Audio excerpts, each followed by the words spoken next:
بسم اللہ الرحمن الرحیم۔ السلام علیکم پیارے دوستو، آج ہم آپ کو بتانے والے ہیں کہ کیا رمضان میں مرنے والا سیدھا جنت میں جاتا ہے؟ آپ نے بھی شاید یہ ضرور سنا ہوگا کہ رمضان میں مرنے والا سیدھا جنت میں جاتا ہے، تو آج ہم اسی کے بارے میں آپ کو بتائیں گے۔ بس آپ اس ویڈیو کو ایک لائک کر کے آخر تک دیکھتے رہیے۔ دوستو، انسان کے لیے 5 طرح کے عالم ہیں، یعنی دنیا ہے، عالم ارواح، عالم دنیا، عالم برزخ، عالم حشر اور عالم آخرت۔ ہر انسان کو ان سب سے گزرنا ہے۔ حالانکہ یہ الگ بات ہے کہ ہر ایک جگہ پر رہنے کا وقت الگ الگ ہوتا ہے۔ اللہ پاک نے انسان کو ایک دنیا سے دوسری دنیا میں جانے کے لیے الگ الگ وجہ پیدا کیے ہیں، جیسے کہ عالم ارواح سے عالم دنیا میں آنے کی وجہ ماں باپ ہوتے ہیں، اور عالم دنیا سے عالم برزخ میں جانے کی وجہ موت ہوتی ہے۔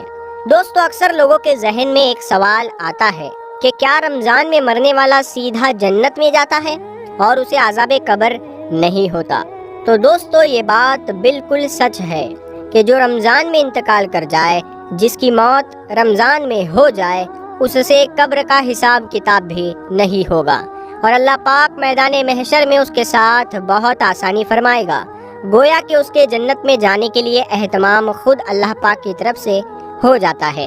حضرت عبداللہ بن مسعود، ان سے روایت ہے کہ رسول اللہ صلی اللہ تعالی علیہ وسلم کا فرمان ہے، جس کو رمضان کے وقت موت آئی وہ جنت میں داخل ہوگا، اور جس کی موت یوم عرفہ یعنی 9 ذی الحجہ کے وقت آئی وہ بھی جنت میں داخل ہوگا، اور جس کی موت صدقہ دینے کی حالت میں آئی وہ بھی جنت میں داخل ہوگا۔ حضرت انس بن مالک رضی اللہ تعالی عنہ سے روایت ہے کہ ماہ رمضان میں مردوں سے عذاب قبر اٹھا لیا جاتا ہے۔ اسی طرح حضرت عائشہ صدیقہ سلام اللہ علیہا سے روایت ہے کہ رسول اللہ صلی اللہ تعالی علیہ وسلم نے ارشاد فرمایا، روزے کی حالت میں جس کا انتقال ہوا، اللہ پاک اس کو قیامت تک روزوں کا ثواب عطا فرماتا ہے۔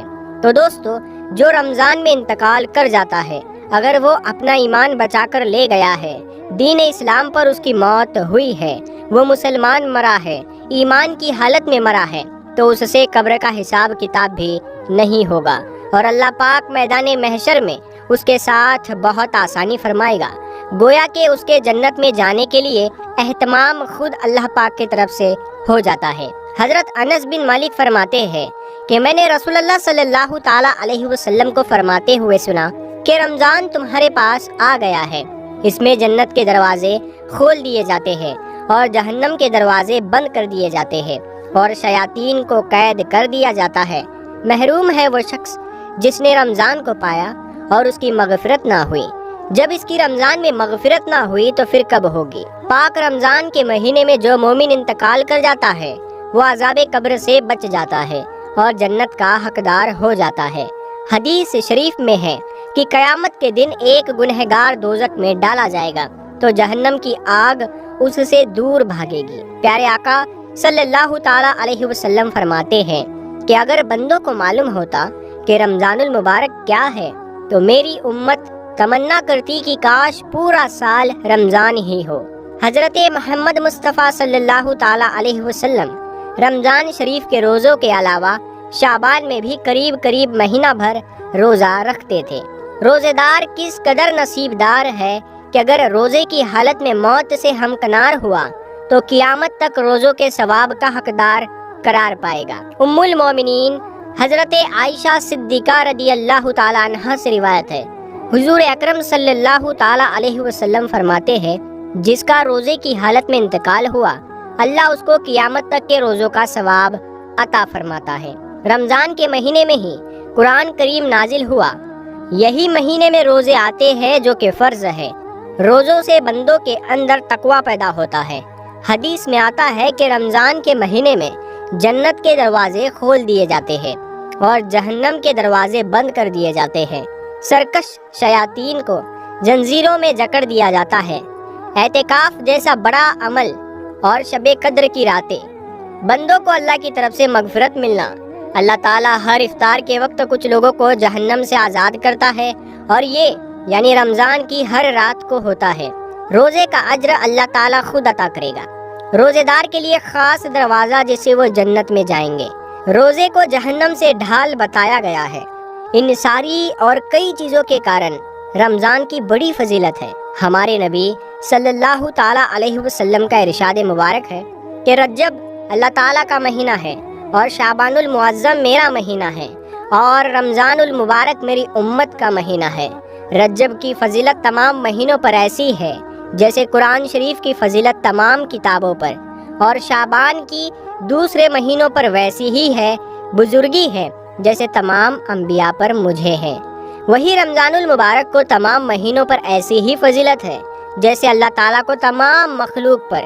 حضور انور صلی اللہ تعالیٰ علیہ وسلم فرماتے ہیں، اللہ تعالیٰ فرماتا ہے کہ ہر ایک عمل ابن آدم کا بڑھا دیا جاتا ہے، ایک نیکی کی 10 نیکیاں لکھی جاتی ہے اور اس سے بھی زیادہ، یہاں تک کہ 700 تک، مگر روزوں کا ثواب اتنا ہے کہ اس کی حد کو میں ہی خوب جانتا ہوں اور اس کا بدلہ اپنے بندوں کو میں خود ہی دوں گا۔ ماہ رمضان المبارک میں نیکیوں کا اجر بہت بڑھ جاتا ہے، لہٰذا کوشش کر کے زیادہ سے زیادہ نیکیاں اس ماہ میں جمع کر لینی چاہیے۔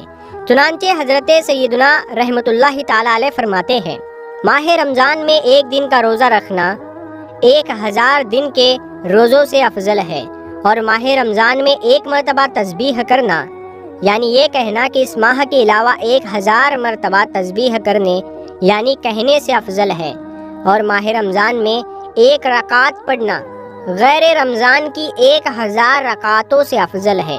پیارے دوستو، ویڈیو کے آخر میں ایک حدیث پاک آپ کو بتاتے ہیں کہ نبی پاک صلی اللہ تعالیٰ علیہ وسلم نے ارشاد فرمایا، قبر جنت کے باغوں میں سے ایک باغ ہوتی ہے، یا دوزخ کے گڑھوں میں سے ایک گڑھا، یعنی مومن کی قبر میں جنت کی خوشبوئیں وہاں کی تر و تازگی آتی رہتی ہے، کافر کی قبر میں دوزخ کی گرمی وہاں کی بدبو پہنچتی رہتی ہے۔ آئیے اللہ پاک سے دعا کرتے ہیں کہ اللہ پاک ہمیں صحت و تندرستی والی زندگی عطا فرمائے اور بعد مرنے کے ہماری قبر کو جنت کا باغ بنا دے اور عالم برزخ میں ہمارا ٹھکانہ نیک روحوں کے ساتھ علیین میں بنا دے۔ آمین یا رب العالمین۔ پیارے دوستو، کمنٹ باکس میں آمین لکھ کر آپ بھی ہماری دعا کا حصہ بن جائیے۔ ہم ملتے ہیں آپ کو پھر ایک اگلی ویڈیو میں، تب تک کے لیے اپنا خوب خیال رکھیے گا۔ السلام علیکم۔